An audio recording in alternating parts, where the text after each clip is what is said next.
Blessing comes to fruition through journey.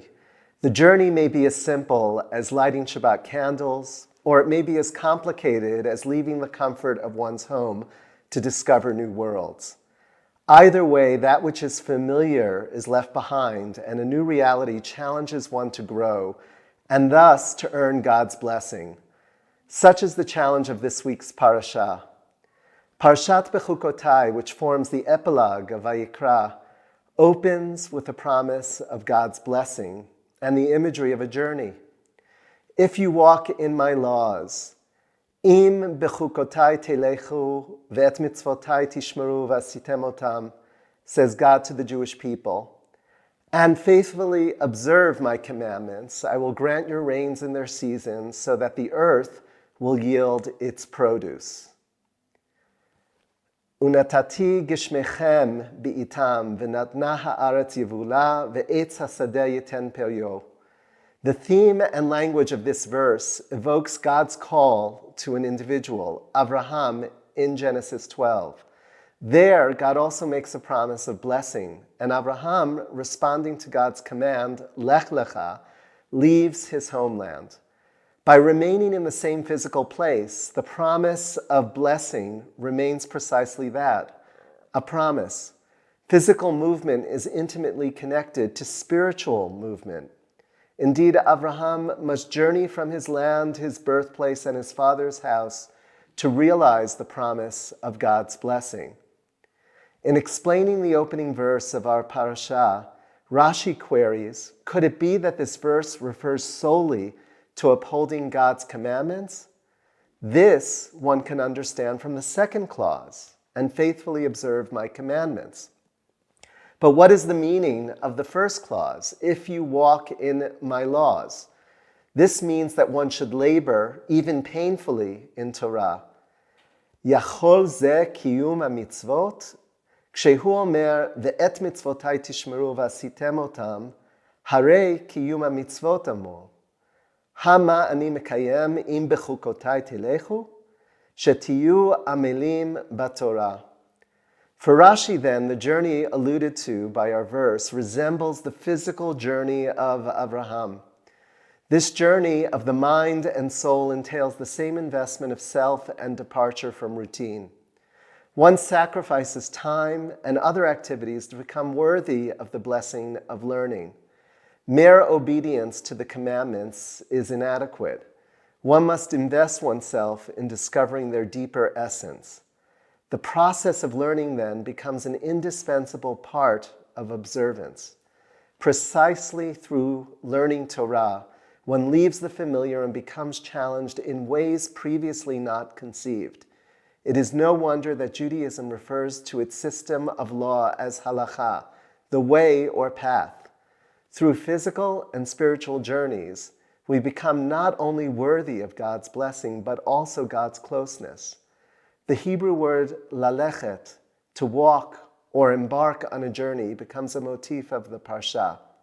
As a consequence of walking in God's ways, we are given a powerful promise by God. I will walk about in your midst. V'talachti b'tochechem. Rashi explains, God's presence will be felt so strongly that it will be as if God is literally dwelling among us. Responding to the human willingness to embark on a journey, God promises to take action. In the third appearance of walking in our parsha, God declares, I made you walk upright. Va'olech etchem k'memiut.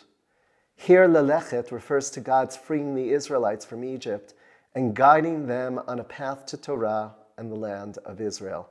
For it is God-given freedom along with Torah that allows one to walk upright.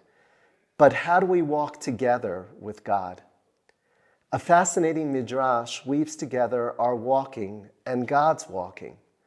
In the Babylonian Talmud, Tractate Sotah 14a, we read, Rav Hama, the son of Rav Chanina, said, after the Lord your God you will walk.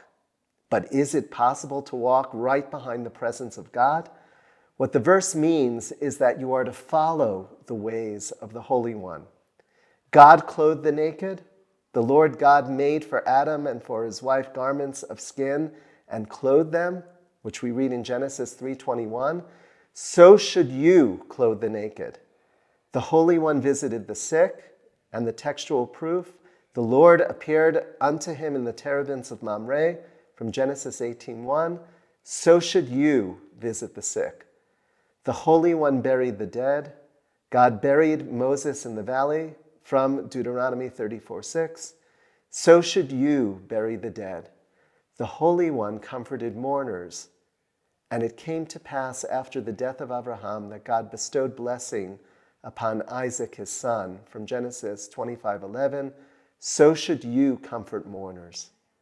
This midrash gives us beautiful insight into what it truly means to walk in the way of God.